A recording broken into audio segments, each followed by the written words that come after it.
생각이 좀 깊은 인간들은 꼭 자기 생각만 해. 친절하다더니 남 도울 때는 망설이더라 너. 우리를 흔들고 자기 입맛대로 사용하기 시작한다는 겁니다. 이른바 진짜 악인들이죠. 이 진짜 나쁜 인간들은 먼저 매력적이고 착한 모습으로 구슬립니다. 그리고 제일 마지막에 공포라는 필승의 무기를 꺼내죠. 죽이지 않을 거면 때리지 마. 네가 나를 이렇게 때리면 나도 죽을 때까지 너를 괴롭힐 거야. 악인과 손절하고 싶으시다면 화해나 협상은 불가능합니다.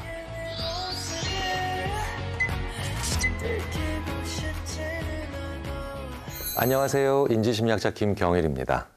세상에는 정말 나쁜 사람들이 많죠. 그런데 어떤 사람들은 근본은 나쁘진 않지만 무언가 우발적으로 혹은 잘못 생각해서 혹은 한순간의 실수로 범법자가 되는 경우도 있죠. 하지만 또 그 반대편에는 정말 본질적으로 뿌리부터 나쁜 사람들이 있습니다. 이른바 진짜 악인들이죠. 그래서 이 악인들은 금수마도 못한 자들, 이런 말들로 불리기도 하고요. 사이코패스와 같은 학술적인 용어로 불리기도 합니다. 그리고 딱 봤을 때 나쁜 사람은 아닌 것 같은데 본질적으로 나쁜 사람들, 정말 악한 사람들이 있죠. 소시오패스라고 불리기도 합니다.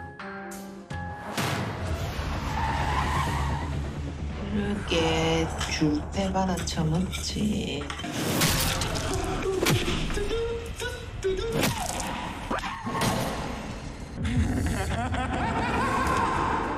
당신의 주변에 양심 따위는 없어 보였던 사람이 있었는지요? 그러면 의외로 떠오르는 분들이 많이 있으실 거예요. 수많은 나쁜 인간들 중에서 절대 용서하면 안 되는, 당장 관계를 끊어야 하는 양심 없는 악인들을 알아보고 그 악인들의 심리를 파헤쳐보는 것은 그 무엇보다도 중요하지 않을까요?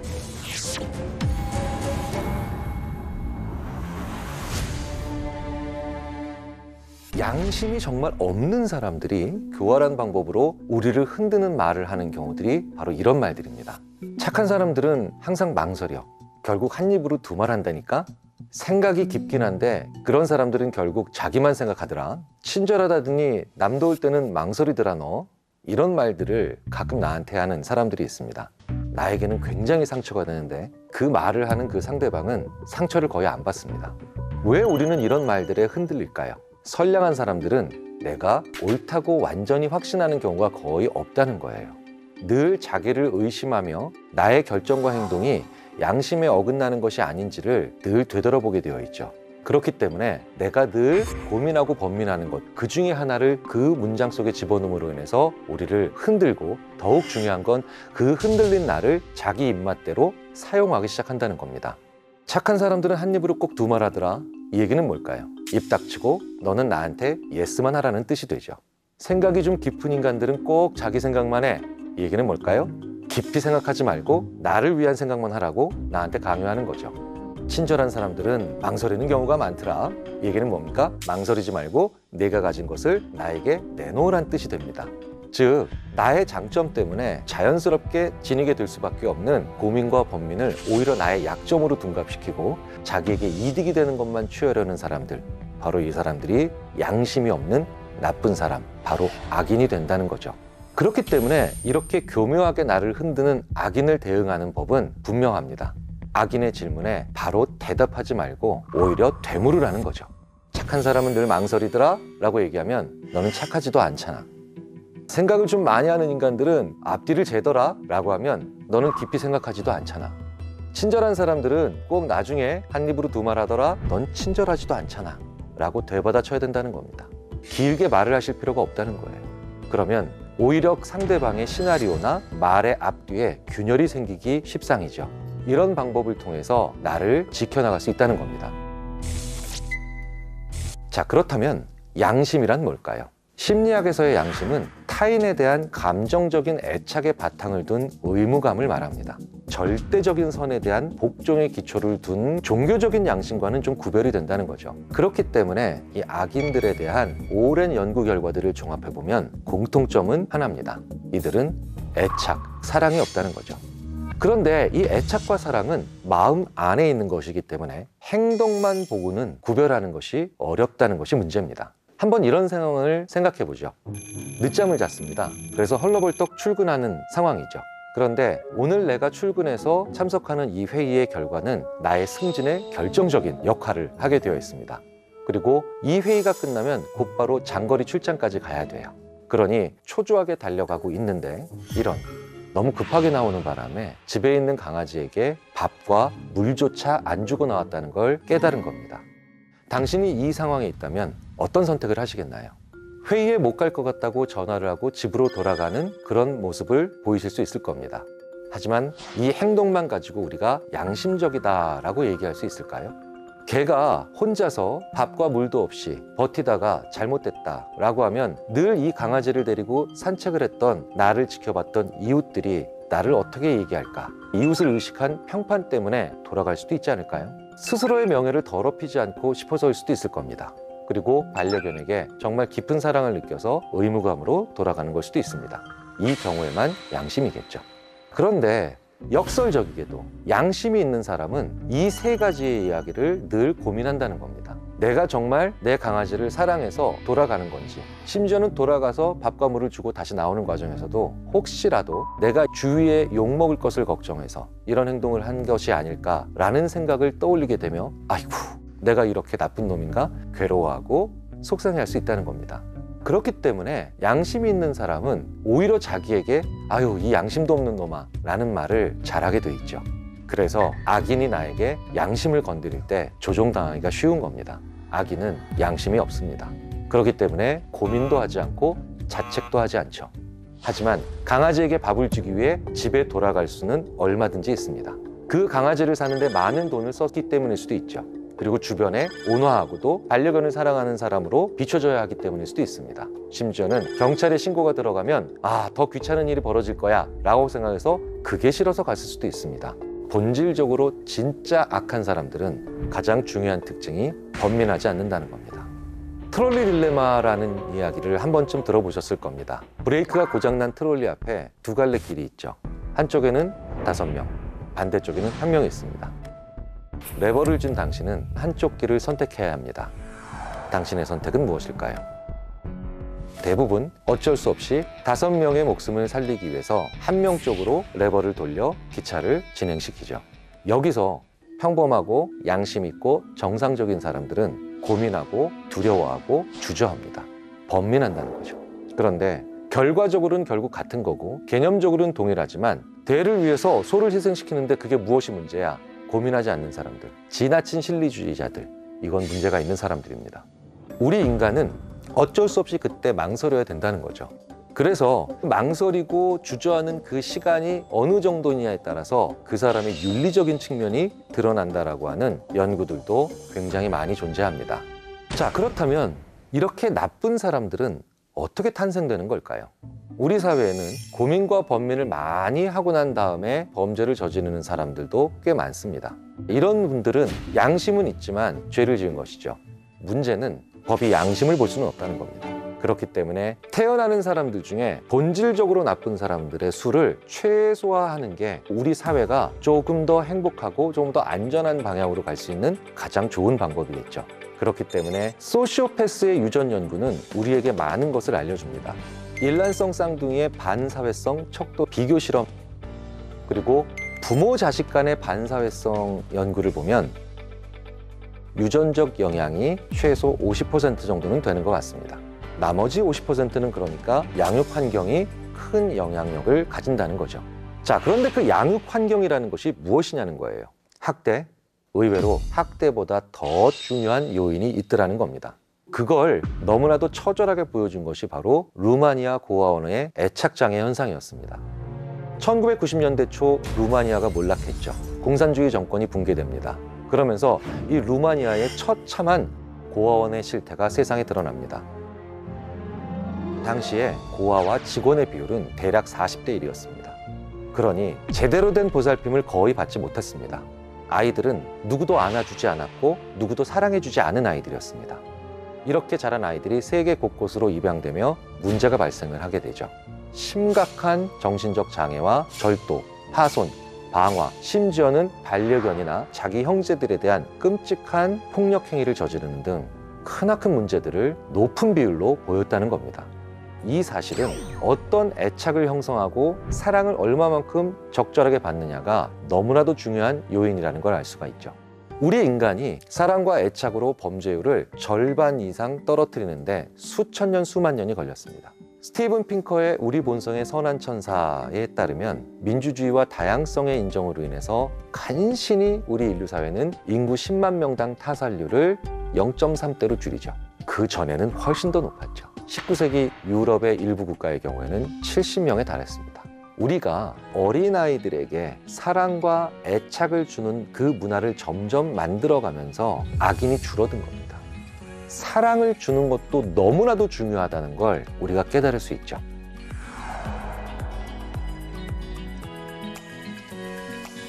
부모에 의한 방치, 학대를 연구한 스위스 심리학자 앨리스 밀러가 말년에 가장 고민했던 자기의 인생 고민 중에 하나가 바로 왜 그렇게 많은 사람들이 사춘기 시절부터 다른 사람들에게 창피를 주면서 즐거워하는가예요. 다른 사람에게 창피함을 준다는 게 무슨 뜻일까요? 농담과 유머로 분위기를 좋게 하는 게 아니라 그들의 약점을 가장 집요하게 꼬집으면서 괴롭히는 거죠. 가난한 집 아이에게 가난하다고 놀리는 것, 키가 작은 아이에게 키가 작다고 놀리는 것들을 보면서 대부분의 정상적인 우리는 그런 즐거움을 느끼는 삶을 보면서 불편하다는 겁니다. 그렇다면 파괴적인 충동이 보편적인 것은 아니라는 거죠. 그런데 그걸 보고 불편했던 우리에게 오히려 이렇게 묻는 사람들이 있을 수 있다는 겁니다. 그래, 나는 그때 그렇게 저 친구 창피하게 만들면서 즐거웠어. 근데 그게 왜 이상해? 이렇게 말하는 사람은 인간 본성의 중심을 파괴적인 충동으로 여긴다는 거죠.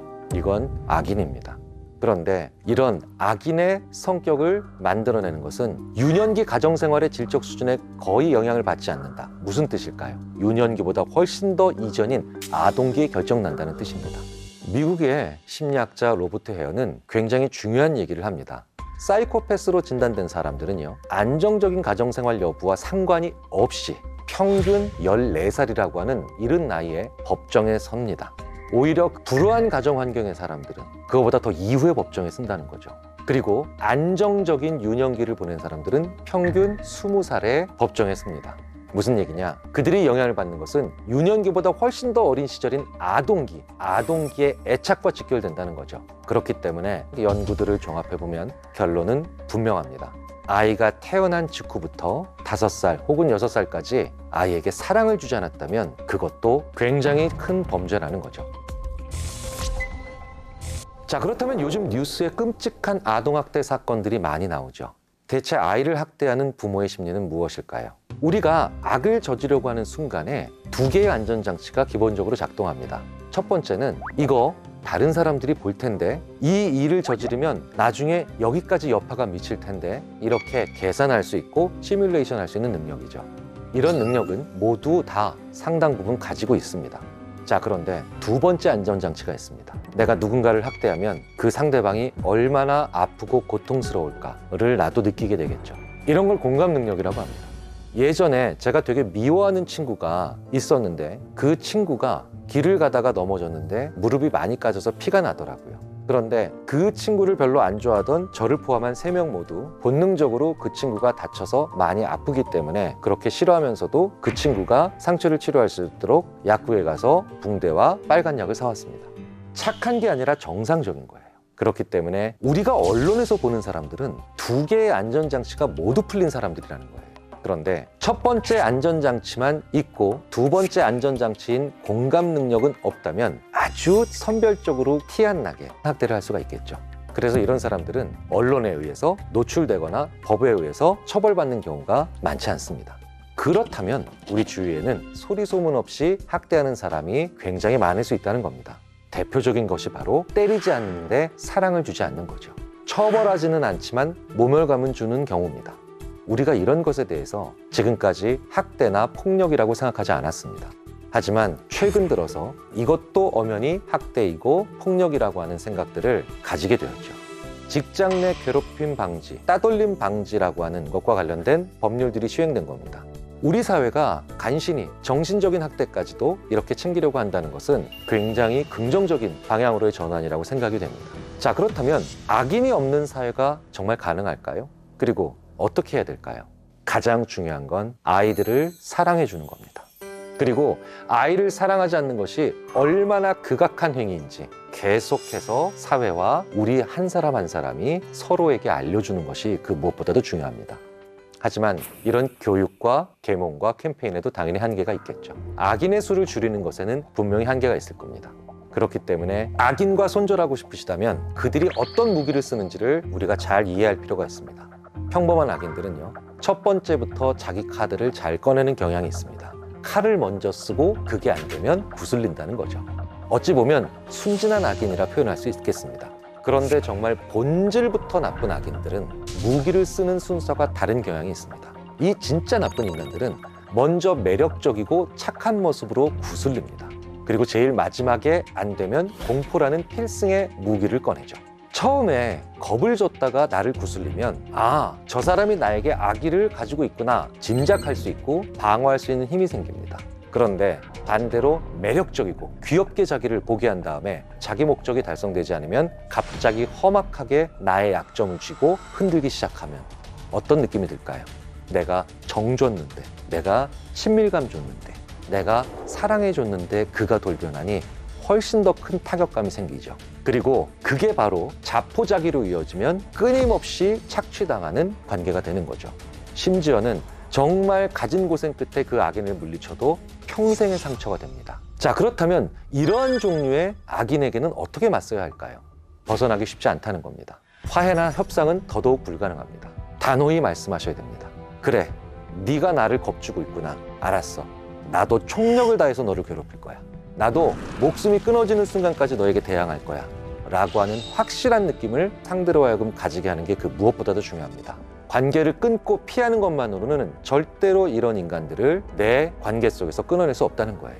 네가 나를 건드리면 나도 너를 확실하게 괴롭힐 거야 라고 하는 강력한 메시지를 주는 게 그 무엇보다도 중요합니다. 왜 이게 중요하고도 효과적인 방법일까요? 양심이 없는 악인들의 특징은 정의도 없습니다. 내가 피해를 입더라도 잘못한 너를 처벌하겠다는 것이 정의의 핵심 아닌가요? 그런데 악인은 정의라고 하는 것이 자기의 생각 속에 전혀 존재하지 않기 때문에 나에게 피해가 오는 것에 너무나도 민감해서 잘못된 것을 바로잡는 것에 조금도 신경 쓰지 않는다는 거죠. 그러니 거기서 끝난다는 거예요.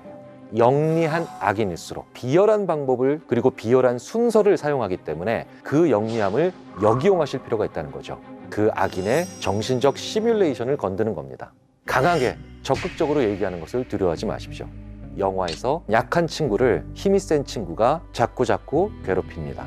그런데 이 약한 친구가 이렇게 얘기하죠. 죽이지 않을 거면 때리지 마. 혹은 그래, 네가 나를 이렇게 때리면 나도 죽을 때까지 너를 계속해서 괴롭힐 거야. 죽일 자신 없으면 건들지 마. 이런 이야기는 약자가 해도 간담이 서늘해지죠. 하지만 이런 모든 이야기들이 사적 복수로 이어지지 않으려면 여기에 분명히 담아야 되는 메시지가 있죠. 이스라엘을 우리가 떠올리는 거죠.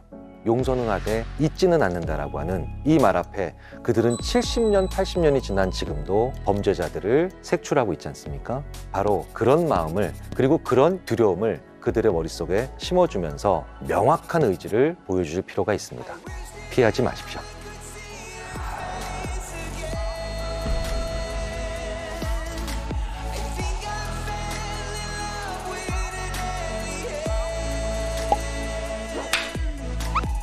사람은 도구, 즉 쓰고 버리는 것이라는 생각을 강하게 가지고 있습니다. 대를 위해 소인 나를 주저하지 않고 아주 확실하게 제거하고 희생시킬 수 있다는 거예요.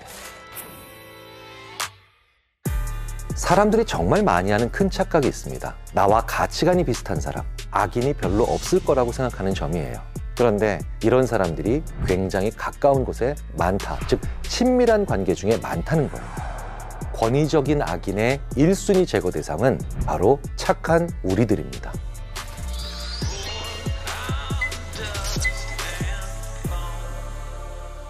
안녕하십니까, 인지심리학자 김경일입니다. 내 주위에 진짜 나쁜 사람들에 대한 이야기들을 하고 있는데요. 본질적으로 나쁜 사람들은요, 자기가 나쁜 인간이라는 것을 과연 알까요? 아니요, 절대 모릅니다. 우리는 가끔 약간 나쁜 일을 해놓고도 인정하지 않고 스스로 합리화하려는 그런 모습들을 보일 때가 있습니다. 이건 자기 합리화라고 하는 심리학 용어를 사용하지 않고 그저 못난 행동이라고 저는 얘기를 합니다. 하지만 본질적으로 나쁜 인간들은 인정하지 않는 게 아니라 모른다는 거예요. 왜냐하면 이 세상에서 가장 솔직하고 정직한 사람이 바로 자기라고 생각을 하기 때문입니다. 그렇기 때문에 나쁜 사람들은 가장 싫어하는 사람들이 바로 나일 수 있다는 거예요. 특히 내가 착하다면요. 그래서 나쁜 사람이 그러든지 말든지 나만 그냥 나의 길만 걷겠다는 건 의외로 나를 위험하게 만들 수 있다는 겁니다. 이들은 종종 우리 인생에 갑자기 끼어들어서 우리를 괴롭히기 때문이죠. 착한 사람들에게 유난히 공격적이고 질투심을 느끼는 공통점을 가지고 있죠. 그런데 이들이 권위, 즉 파워, 힘을 갖게 된다면 어떻게 될까요? 권위적인 악인의 1순위 제거 대상은 바로 착한 우리들입니다.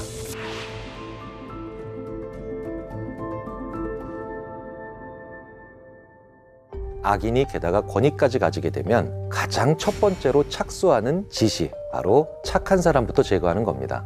기본적으로 정상적인 사람들은 부채의식을 가지고 있습니다. 누구에 대해서?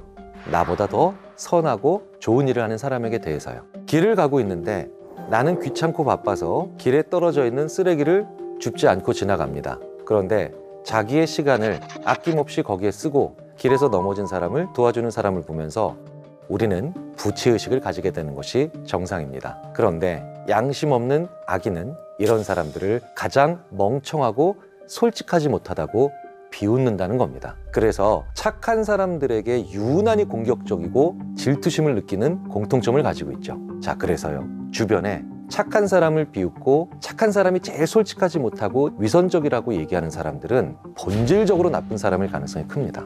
그러니 진짜 악인의 범주에 넣어도 후회하지 않으실 겁니다. 착한 사람들 중에 이런 분들이 있습니다. 소위 갑분싸를 만들어내는 분들 꽤 있죠. 이렇게 착한 사람들의 만들어낸 갑분싸에 약간 짜증이 나거나 곤란해하는 건 그건 정상이죠. 그런 착한 친구에게 짜증을 내거나 곤란한 느낌을 가졌다는 것이 우리를 또 불편하게 했기 때문이죠. 자, 그런데 이 짜증이라고 한다는 것 자체가 우리가 번민한다는 겁니다. 번민한다는 건 정상인의 특징입니다. 진짜 악인은 번민하지 않죠.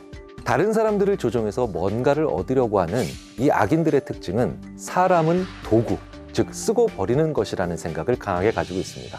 그런데 대를 위해 소를 희생하는 리더, 어쩔 수 없이 그걸 해야 되는 분들 많이 보셨죠. 일의 결과나 행동도 중요하지만 그 선택을 한 후에 후회하는지 괴로워하는지를 봐야 그 사람을 알 수 있습니다. 인간은 생각과 행동 모두 다 가지고 있죠. 행동만 보고 그 사람을 판단할 수 없다는 거예요. 결과적으로는 옳은 선택을 함에도 불구하고 그것으로 인해서 중간에 희생당하거나 불편함을 가질 수밖에 없었던 소수에 대해서 괴로워하고 미안해하고 그리고 번민하는 것, 그것은 정상적인, 즉 나쁘지 않은 악인이 아닌 사람들의 중요한 특징 중 하나입니다.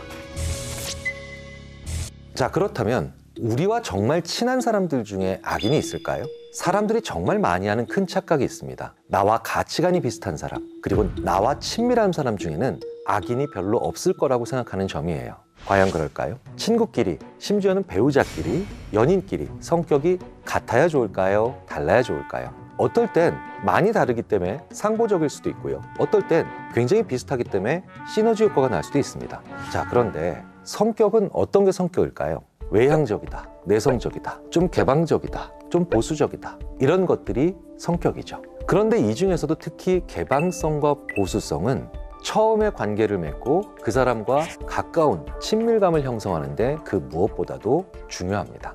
자, 그런데 개방적이다라는 건 어떤 뜻일까요? 상상력, 호기심, 모험심, 예술적인 것들에 대한 그런 관심들이 해당되겠죠. 보수적인 건 어떤 것일까요? 기존의 전통을 지키려고 하는 생각, 그리고 안정적인 것을 추구하려는 경향성, 이런 것들과 관련돼 있겠죠. 다비드상, 정말 인체를 아름답게 묘사했죠. 그 다비드상을 앞에 놓고 야, 정말 아름답다라고 느끼는 사람만 있는 건 아닙니다. 어머, 다 벗었어, 부끄러워 라고 하실 수도 있겠죠. 양쪽 다 정상입니다. 그런데 재밌는 건 친밀한 친구가 되려면 어떠한 성격의 요인들 중에서도 개방 보수성은 맞아떨어져야 된다는 거예요. 자, 그런데 그 다음에 중요한 것이 있습니다. 그게 바로 진정성이에요. 친구가 되고 거리가 좁혀진 다음에 가장 중요한 겁니다. 서로 진실돼야 된다는 거예요. 자, 그렇다면 개방적이든 보수적이든 서로도 가깝게 만들고요. 그리고 진정성을 또 양쪽이 서로에게 보여주고 있다면 성격이 많이 달라요. 나머지 성격에서 그러면 상보적인 관계가 됩니다. 내가 내성적인데 친구는 외향적이면, 내가 예민한데 친구는 예민하지 않다면 굉장히 재미있고도 서로의 약점을 보완해주는 상보적 관계가 된다는 거죠. 하지만 상대가 나에게 진실성이 없다면, 즉 양심이 없으면 그 관계는 파국이죠. 왜? 가까워졌으니까요. 소시오패스, 사이코패스와 관련된 책 제목들이 대부분 이런 역설적 제목들을 많이 가지고 있습니다. 이토록 친밀한 배신자, 우리 옆집에 사이코패스가 산다. 왜 이런 제목들이 많을까요? 바로 이런 사람들이 굉장히 가까운 곳에 많다, 즉 친밀한 관계 중에 많다는 거예요. 이것은 기본적으로 가치관이 같은 경우가 많다는 얘기입니다. 내 옆에 가치관은 비슷한데 양심이 없는 사람, 세상에서 제일 나를 위험에 크게 빠뜨릴 수 있는 악인이겠죠. 이 사람들이 보이는 대표적인 행동이 바로 대를 위해 소인 나를 주저하지 않고 아주 확실하게 제거하고 희생시킬 수 있다는 거예요. 그런데 이런 상황은 꼭 리더들의 큰 결정에서만 일어나는 게 아니라 우리의 일상적인 생활에서도 얼마든지 일어난다는 겁니다. 저는 대학 시절에 저를 포함한 7명의 친구들과 함께 잠시 근교에 여행을 떠난 적이 있습니다. 자, 그런데 차가 한 대밖에 없었습니다. 우리는 총 7명이었으니 2명은 자리가 없어서 버스를 타야 하는 상황입니다. 버스를 타면 여러 번 갈아타야 되는 것은 물론이고 그때그때마다 버스 번호를 물어봐야 되는 여러 가지 불편함이 당연히 있을 수밖에 없었습니다. 그러니 모두 차를 타고 가고 싶어 했죠. 자, 그러나 저는 다행히 운전을 해야 되는 상황이고요. 자, 남은 사람들끼리 가위바위보로 결정을 하죠. 그래서 4명이 이기고 2명이 졌습니다. 차를 타게 된 친구들은 당연히 환호성을 지르죠. 와, 여기까지는 정상입니다. 이후에 2명한텐 슬슬 미안해지기 시작하는 것도 정상이죠. 그런데 그 중에 유난히 한 명이 야, 걔네들이 재수가 없었던 건데 뭘 그렇게 미안해하니? 라는 반응을 보이는데 계속 일관적으로 보이더라고요. 그리고 느낄 수 있었습니다. 아, 이게 진심이구나. 자, 그래서 그날 하루 여행을 다 마치고 다녀온 뒤에 다시 학교 앞에서 뒤풀이를 하죠. 당연히 버스로 이동했던 그 2명의 친구는 오지를 못했습니다. 아차하면서 저는 이런 생각이 들더라고요. 나도 참 못됐다. 이 불편함을 느끼기 시작합니다. 차에 타고 있었던 이 4명의 다른 친구들 중에 3명은 마찬가지로 느꼈는지 그날 이후에 학교 앞에 매점에서 만났을 때 그 친구들한테 슬쩍 미안함을 표시했었죠. 그런데 정말 놀라웠던 건 그 친구들이 재수가 없어서 그랬던 건데 뭐가 미안해 라고 얘기했던 그 친구가 차를 탄 사람과 버스를 타고 간 이 친구들을 구별을 못하더라고요. 기억을 못하고 있었던 겁니다. 저는 적지 않은 소름을 느꼈습니다. 기억하지 않는 것처럼 나쁜 건 없거든요. 나쁜 관계를 끊어낸다는 것은 그 무엇보다도 중요합니다. 나에게 양심 없으면서도 권위를 가지고 다가오는 인간에 의해서 만들어진 관계라면 더더욱 그렇죠. 왜 그럴까요? 왜 나쁜 관계를 끊어낸다는 게 중요할까요? 바로 내 옆에 있는 또 다른 좋은 관계를 유지하기 위해 반드시 필요하기 때문입니다. 사람을 조종하기 좋아하면서 양심 없는 인간들의 큰 특징은 나 이외에 다른 좋은 친구를 만들지 못하게 한다는 겁니다. 그래서 악한 인간들 중에 이단 종교를 만들면 다른 사람을 만나지 못하게 하는 아주 중요한 철칙들을 지키는 경우가 많다는 거예요. 저는 군대에 있을 때 어떤 병사 한 사람이 굉장히 위축되고 있는 것 같아서 약간 더 의도적으로 존중해 준 적이 있습니다. 어휴, 박일병 오늘 괜찮아 보여? 이런 얘기는 그 사람의 계급과 그 사람의 위치를 오히려 존중해 준다는 느낌을 가지니까요. 대부분의 사람은 그렇게 하면 아, 이 사람이 나에게 약간의 존중감을 혹은 나에게 배려를 하고 있구나 라고 생각하면서 친근감을 가지게 돼야 되는데 그 병사는 오히려 그 이후로 저를 되도록이면 안 보려고 하는 그런 느낌을 보이기 시작하는 거예요. 저는 그런 걸 확연히 느꼈습니다. 제대 후에 저는 그 병사를 잊었습니다. 그리고 서로의 소식은 당연히 끊겼죠. 그런데 제대 후 한 2년 정도 지난 어느 날 그 병사가 저에게 한 통의 이메일을 보냈습니다. 그런데 그 이메일에는 놀라운 내용이 있더군요. 자기는 그때 굉장히 자기에게 권위적이면서 복종만을 요구하고 다른 사람들을 못 만나게 하는 인물이 있었답니다. 그런데 그런 과중에 저의 모습을 보니까 제가 너무 재수없고 위선적으로 보였대요. 즉, 나쁜 관계에 집착하다 보니 좋은 관계를 맺을 수 있고 좋은 관계를 암시하는 사람을 볼 때 오히려 가장 거짓말쟁이처럼 느껴졌다는 겁니다. 정말 나쁜 사람들은 나로 하여금 다른 사람을 만나지 못하게 조종하는 경우도 있지만 좋은 사람들과의 만남을 나 스스로 주저하게 되는 경우가 못지않게 많다는 거예요. 왜냐? 나쁜 사람과 맺은 깊은 관계는 그저 종속적이기만 합니다. 관계는 아무리 저 사람이 나보다 연장자이고 그리고 권위 있는 사람이라 하더라도 수평적인 측면이 있어야 됩니다. 정상적이고 좋은 사람과의 관계가 가지고 있는 가장 중요한 특징은 수평적인 것과 존중감이 있다는 거예요. 자, 그렇기 때문에 좋은 관계를 만들고 거기서 행복감을 가지기 위해서 내 주위의 나쁜 관계를 끊어낼 용기를 내야 됩니다. 그걸 못하는 착한 분들이 이른바 소시오패스의 희생양이 되기 쉽다는 겁니다. 이 나쁜 관계마저 끊어내면 나에겐 아무것도 남지 않을 거라고 걱정하지 마십시오. 문화심리학자 김정훈 박사는 현대인들에게 이런 점을 꼬집고 있죠. 외로움을 견디지 못해 나쁜 관계로 도피하지 말라. 굉장히 중요한 말입니다. 이 나쁜 관계마저 끊어내면 빈 공간만 남았을 때 느끼는 감정을 외로움이 아니라 한적함이라고 표현할 수 있습니다. 나쁜 것도 좋은 것도 없는 상태죠. 이 진공의 상태를 아직 경험해보지 않으셨으면서 그걸 왜 외로움일 것이라고 지레 겁을 먹는지 한번 나를 되돌아보실 필요가 있습니다. 이렇게 나쁜 관계를 끊어내기 위한 의외의 방법이 또 있습니다. 이 한적한 시간을 내가 의미 있는 시간으로 만들 수 있어야 되겠죠. 그게 바로 문화, 예술, 취미, 레저입니다. 아주 나쁜 악인들은 다른 사람들과의 관계를 끊어내면서 자기를 통해서만 인생에 의미가 있는 것처럼 느끼게 해줍니다. 자기의 희생양들에게 야, 너 아니면 이 일을 할 사람이 없다.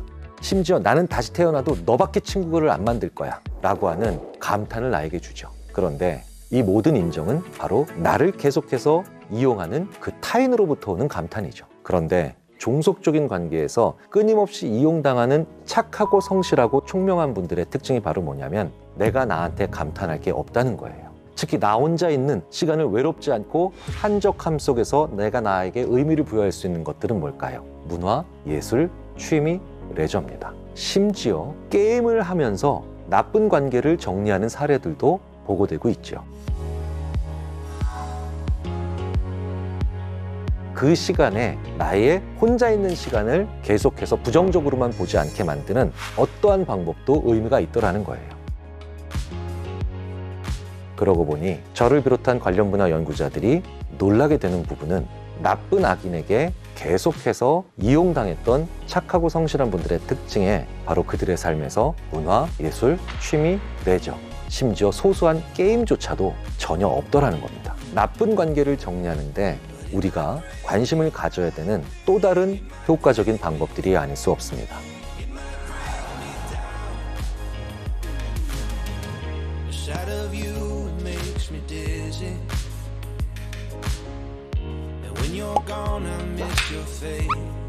내가 가장 좋아하는 건 사람들이 나를 안 됐다고 여기는 순간이에요. 타인을 장기적으로 이용하기 위해서 자기의 인생 전체를 불쌍하게 만드는 대단히 문제적인 사람들입니다. 주변에서 만날 확률이 가장 높고 자기가 나쁘다는 걸 전혀 모르는 유영철이라든지 정남규라든지 강호순이라든지 한국 사회에서 굉장히 사이코패시, 소시오패시가 팽배해 있다. 대략 70명에서 150명 정도를 죽였거든요. 죽이는 숫자는 의미가 없는 거예요. 역시 가장 대표적인 사이코패스라 볼 수가 있죠.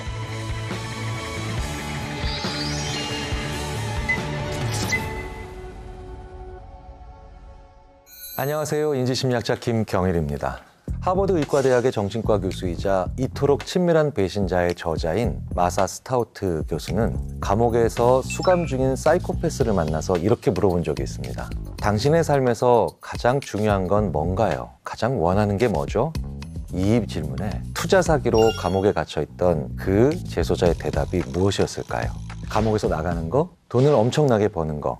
의외의 대답이 나왔습니다. 내가 가장 좋아하는 건 사람들이 나를 안 됐다고 여기는 순간이에요. 내가 내 삶에서 정말로 원하는 것은 사람들의 동정입니다. 라고 얘기를 하더라는 거죠. 우리가 주변에서 만날 확률이 가장 높고 무방비한 상태로 피해를 입을 확률이 가장 높은 악인, 바로 선량한 척, 불쌍한 척 연기를 하면서 나를 끊임없이 이용하는 악인의 심리를 파헤쳐 보겠습니다.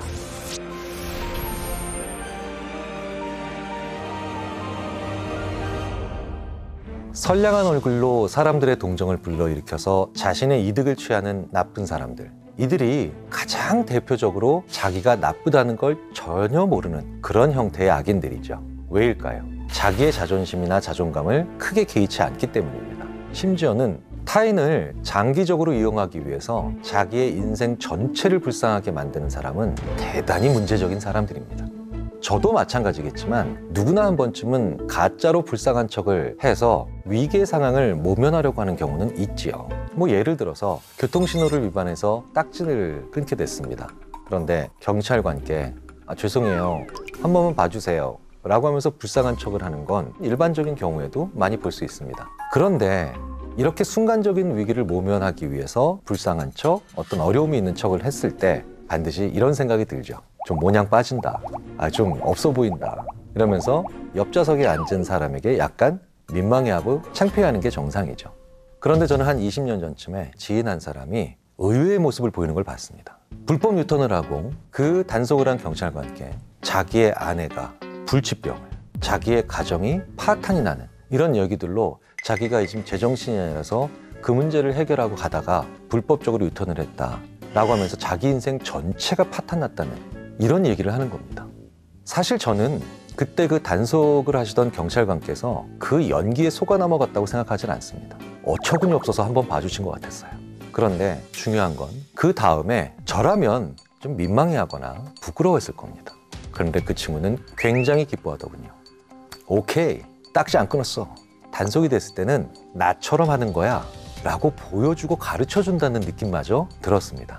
즉 이것을 장기적으로 한다는 거죠. 이렇게 되면 이른바 동정연극형 소시오패스라고 불리기도 합니다. 인간은 동정심을 가지게 되면 무방비 상태가 됩니다. 그와 동시에 기본적인 의무감을 가지게 된다는 것을 뜻하기 때문입니다. 그리고 그 의무감은 그 사람의 일을 내 일처럼 느끼게 만드는 공감과 직결되죠. 그런데 그것을 만들어내서 이득을 보려고 한다는 건 대단히 질이 나쁜 사람이라는 걸 의미하게 된다는 거죠. 조금 이상하지만 악인은 없었으니까 이렇게 넘어가지 말고 이런 일을 반복적으로 하는 사람들은 유심히 지켜보고 경계해야 된다는 거죠. 왜냐, 나 역시도 나도 모르는 사이에 그 사람에게 속아 넘어가면서 무언가를 계속 지불하고 빼앗기고 있는 관계를 유지하고 있다는 뜻이 되니까요.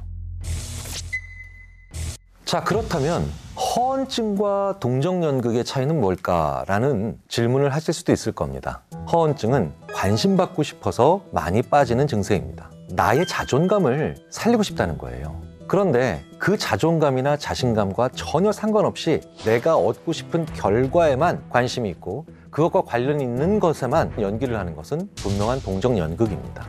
허언증이 있는 사람은 자기의 슬픔을 위장하거나 자기의 슬픔을 가장해서 뭔가를 얻고 나면 재빨리 다른 걸 찾거나 관심을 유발하는데 행동에 초점을 맞춥니다. 그런데 그런 걸 자꾸 보여주게 되면 자존감에는 도움이 되지만 저렇게 매력 있고 능력 있고 무언가 지위가 있는 사람이니 내가 줄 필요는 없게 되죠. 그런데 동정연극에 심취하는 악인들은 끊임없이 내가 받을 것의 양을 늘려가는데 지쳐가기 때문에 소위 표정연기형 악인으로 우리에게 끊임없이 동정심을 유발하는 모습을 보여주려고 한다는 겁니다. 일반적인 사람들이 악인은 강하다는 고정관념을 가지고 있다는 걸 잘 알고 있기 때문입니다. 그래서 이들은 이걸 역으로 이용하는 약해 보일 줄 아는 악인들이라는 거예요. 자, 그렇다면 이런 악인들은 스스로 자기가 불쌍하다는 생각을 하지 않는다는 걸까요? 사람마다 다르지만 이런 종류의 악인들은 불쌍하다, 불쌍하지 않다가 전혀 중요하지 않습니다. 이들에게 나의 불쌍한 모습을 보이는 건 망치, 톱, 이런 연장, 도구일 뿐이기 때문이에요. 망치로 못을 박고 톱으로 나무를 자를 뿐 더 이상의 가치를 부여하지 않는다는 겁니다. 따라서 이런 종류의 악인들에게 자존감, 자존심은 그런 도구에 불과합니다. 그러니 자존심이나 명예, 자존감을 위해 사는 우리들이 얼마나 어이없고 우습고 무의미해 보일까요? 그래서 더더욱 우리들을 이용하기가 쉬워지고 그것에 대한 죄책감은 조금도 가질 수 있지 않게 됩니다. 그렇기 때문에 동정연극을 하는 악인과의 관계를 끊는다는 것도 일종의 방법이 필요합니다. 불쌍한 척하는 악인들은 조금씩 빠져나오는 게 아니라 한 번에 끊어내야 됩니다. 이런 사람들은 기본적으로 다른 곳에서 나를 험담하면서 자기의 불쌍함을 갉아먹으려고 하지 않기 때문이죠. 생각해 보세요. 어떤 사람이 우리 둘이 만나고 있는데 거기에 있지 않은 제3자에 대한 험담을 합니다. 그러면 이 상대방이 그 사람과 관계가 나쁘다고 더 많은 생각을 하지 이 상대방이 불쌍하다는 생각을 하기는 오히려 어려워진다는 거죠. 우리가 누군가를 험담하는 이유 중에 하나가 나의 자존감을 지키기 위해서입니다. 그런데 불쌍한 척하는 사람들은 나의 험담을 집중력 있게 하면서 자기의 자존감을 지키려는 노력을 하지 않는다는 거예요.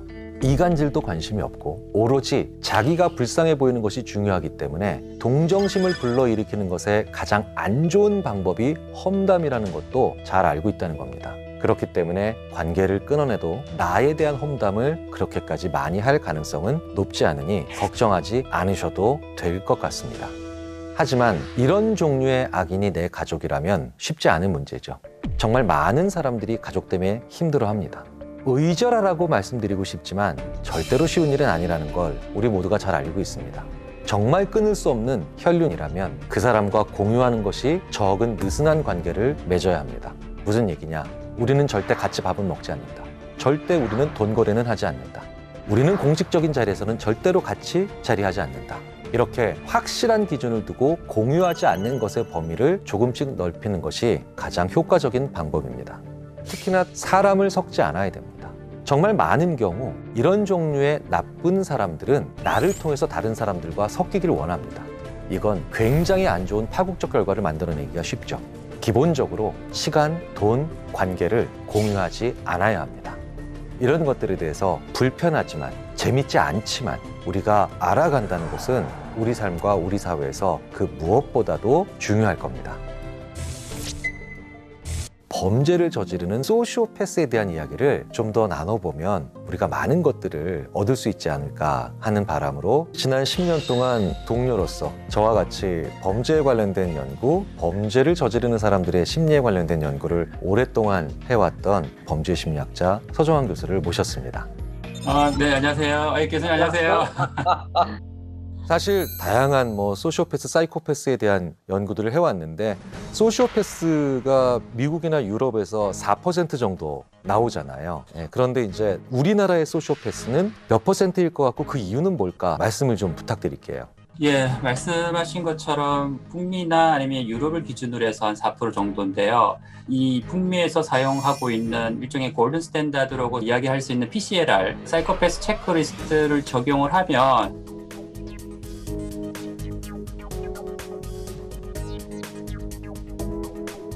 우리나라에서 3분의 1 정도가 떨어져요. 그래서 대략 한 0.3%에서 대략 한 1% 정도라고 볼 수 있다라고 이제 추정을 하죠. 근데 한국에서 나타나고 있는 사이코패스의 특질하고 미국이나 영국에서 나타나고 있는 사이코패스 특질들이 조금씩 달라요. 그 문화에 따라서 일종의 사이코패스의 증상이나 특질들이 다르게 나타나잖아요. 그죠?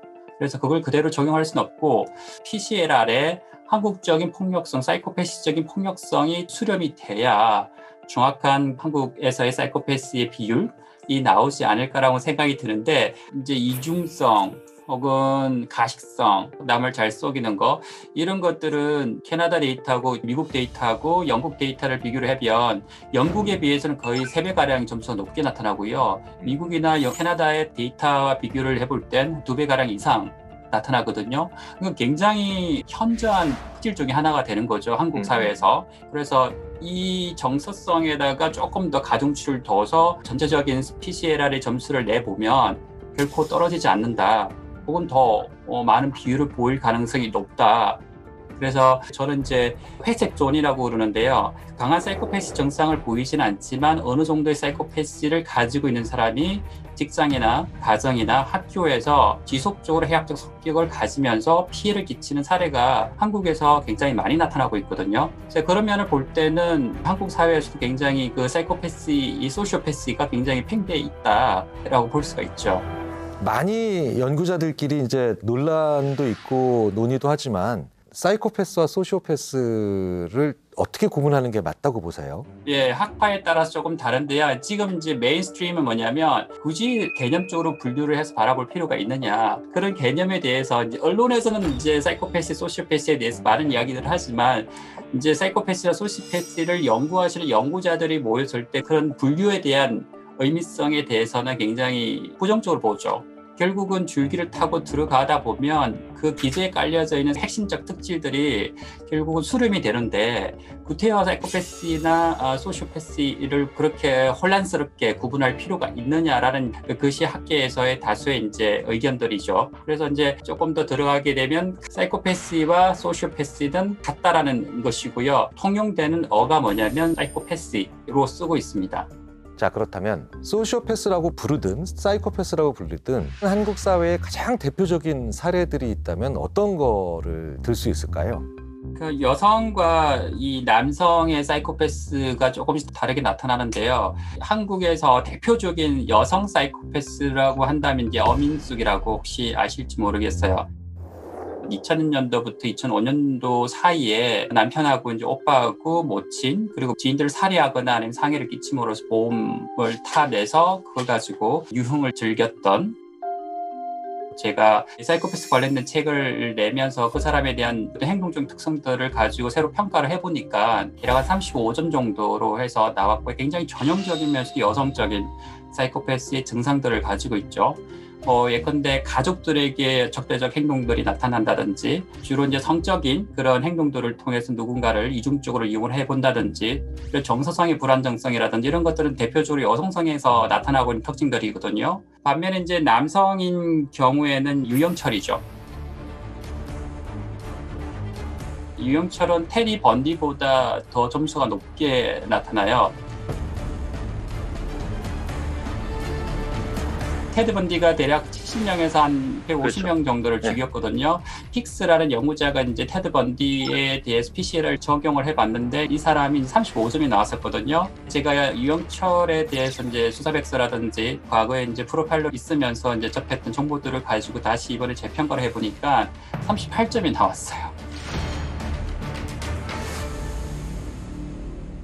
네, 이게 5사람 이상을 죽이게 되면 이제 죽이는 숫자는 의미가 없는 거예요. 그러니까 죽이고 나서 이 사람에 대해서 어떤 과학적 행동들을 보였는가, 뮤틸레이션이라고 그러는데 사체를 절단해 놓고선 그 절단해 놓은 사체를 가지고 어떤 형식으로 자기가 이용하느냐, 과학성 정도를 가지고 판단해 보면은 역시 유영철이 가장 대표적인 사이코패스라고 볼 수가 있죠.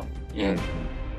이런 성향은 몇 살 때 결정적으로 나타난다라고 우리가 봐야 되죠? 만 3세 이전에 그런 징후들이 보여요. 부모하고 애착 관계가 제대로 형성이 안 되다든지, 사람의 얼굴보다는 사물을 먼저 직시하면서 더 오래 응시한다든지, 상호 교류가 잘 안 된다든지 하는 형식으로 진행이 되다가 3세에서 부모가 좀 기민하게 알아차려서 상담이라든지 다양한 시스템, 프로그램을 적용을 해서 지원을 해주고 도움을 주게 되면 좀 많이 사회화가 되면서 그런 사이코패스적인 특징들이 많이 이제 좀 경감이 되죠. 그래서 일종의 기능적 사이코패스라든지 성공적 사이코패스 아니면 비범죄적 사이코패스로 나타나는 경향성이 있죠. 그러지 않고 그대로 내버려 두거나 아니면 좀 빈약한 가정에 성장하면서 아동학대라든지 성학대라든지 정서적 방임들을 경험하게 되면 그것이 더 악화가 되고 트리거가 돼서 범죄적 사이코패스 성장하죠.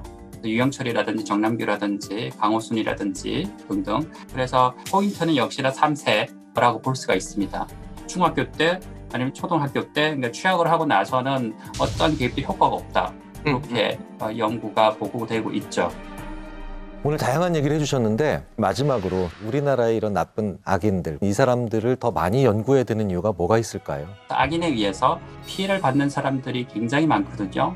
저도 그중에 원오브 댐이었고요. 굉장히 우울감을 경험하고 정서적인 피해 아니면 일종의 트라우마를 경험을 하면서 굉장히 힘들게 살아가는 사람들이 꽤 많아요. 그리고 사이코패시로 인해서 발생되는 사회적 비용이 40조라고 추정을 해요. 미국에서는 약간 600억 달러 매년 그렇게 많은 수의 사회적인 직간접적인 피해들이 발생하고 있죠. 그래서 그런 피해를 줄이기 위해서라도 사이코패스에 대한 심층적인 연구들이 또 진행이 될 필요가 있고, 이 당사자 나쁜 악인이잖아요. 그죠? 근데 사이코패스, 이 절대적인 악도 변할 수가 있다.